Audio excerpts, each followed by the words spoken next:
Okay, we're talking about desensitizing something your dog doesn't like. First, I just give Juno several pieces of food. I say a very calm, good, food, good, food, good, food about 10 times before we move on to the next step. Then I do it another few times with the muzzle on because the muzzle's still a little bit new for her, and I block my little dog Happy who's deaf. This is called gearing up your marker. My marker is good. It could be a clicker. It could be a number of things. Now, this is the best way to do ear solution with dogs that don't like the cold squirt. So first, I'm touching her with my hand. I do not go right for the ear after I put the solution on a cotton ball. So see how I'm warming her up? I'm desensitizing her to my touch before I stick that into her ear and squeeze the ear canal. That's so important. Every time you do it, every time, if your dog doesn't like it.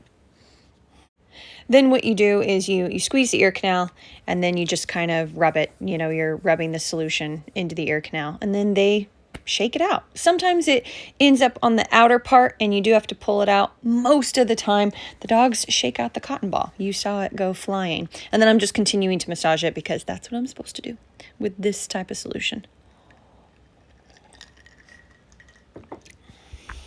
And then I give her a couple pieces of food in a row. Good food, good food, good food. Get her focus back, get her mind off of, what just happened. Now, let's say you're really stubborn and you want your dog to be good with the bottle. Or maybe your dog behaves the way Juno does with the bottle with just the cotton swab. Sees the cotton pad and just goes berserk. So this type of desensitizing you can do with anything your dog doesn't like. I'm using the bottle because that's what she hates. So I'm touching her with it all over. And honestly, I should be doing more like touching 3 times good food, 3 times good food. I did rush it a little bit, and that's because I thought she'd be better than she was, if I'm being honest. It gets a little wily. I'll show you a few little fits that she throws so you can just see how we handle them. There's a really minor one. It's just pressure. Pressure on the leash. I'm basically holding her in position. Look, and I let her relax. She just can't back up. I'm not pulling her to me. She just can't back up. I let her relax. Then I pull her to me. That's key. If a dog is in flight, you don't pull them the opposite of flight. You just brace and let them settle where they are. Then let them relax. Then try to gain ground. Hopefully that makes sense. I think there's a few examples of that on here. Now I feel like I want more control. So I'm laying on the bed next to her. Closer hold on the leash. She's real unhappy. She's growled at me a couple times before in the past, but she didn't here. And that's probably because I did more food work than I normally do with her. There's that, her anticipating. So she didn't throw a little fit, so I was nice. I was just like, move on up here. That was a very gentle one. And I just keep touching her with it over and over again. Touch, touch, touch food. Touch, touch, touch food. And honestly, I probably could have used more food. I just don't normally with her. But she had more of a problem than I expected. So look what I'm doing. I'm folding her ear over, big floppy ear. So it's like ready to go. I'm touching it, desensitizing it. The bottle is cold. The bottle itself is cold. So I'm poking her with it, touching her with it. Good food, good food. And then there's the actual, she did really good with it. And so that's why I went ahead and squirted it in. Normally I wouldn't. But she did great with it, probably because she didn't think I was going to do it. Now I'm rubbing her ear. Of course, she shook out a lot of it before I had a chance to. Now I'm trying to get her to move forward a bit for food. Look, she's mad. Boy, she's mad about that stuff in her ear. So now that I've got both ears done, I've actually gotten done what I wanted. Now I'm going to, I'm not done. I'm not just going to quit because she's upset. So I'm not going to end there. I'm going to continue to work on desensitizing her to the bottle. I think people do a lot of desensitizing just to get what they need to get done, and then they move on. And then what happens is the dog never actually gets over it because you're rushing through it to get it done as quickly as possible. And then you quit, and you need to keep doing it. So I'm faking all of this. And she does good with it at first, and then she hits a point where she's like, I'm done.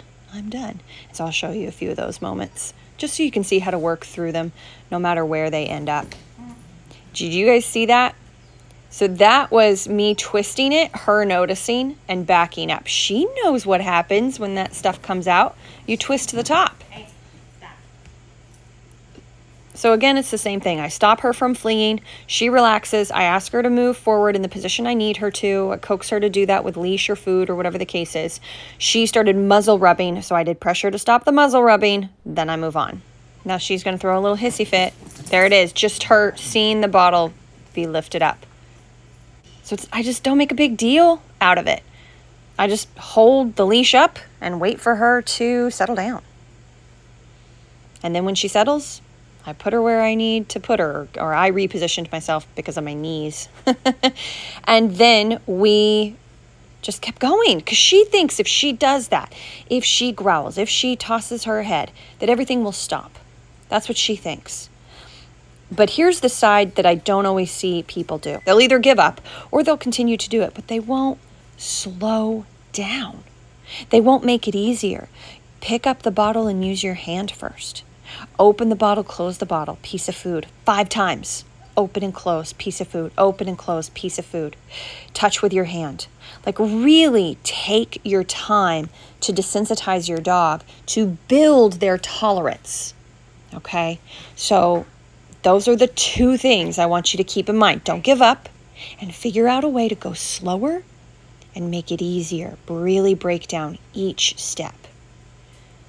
Now, I've had it continue to go, so you can rewatch that if you want. But I wanted to make sure, just for me being the trainer, I wanted to make sure there wasn't anything false in the muzzle.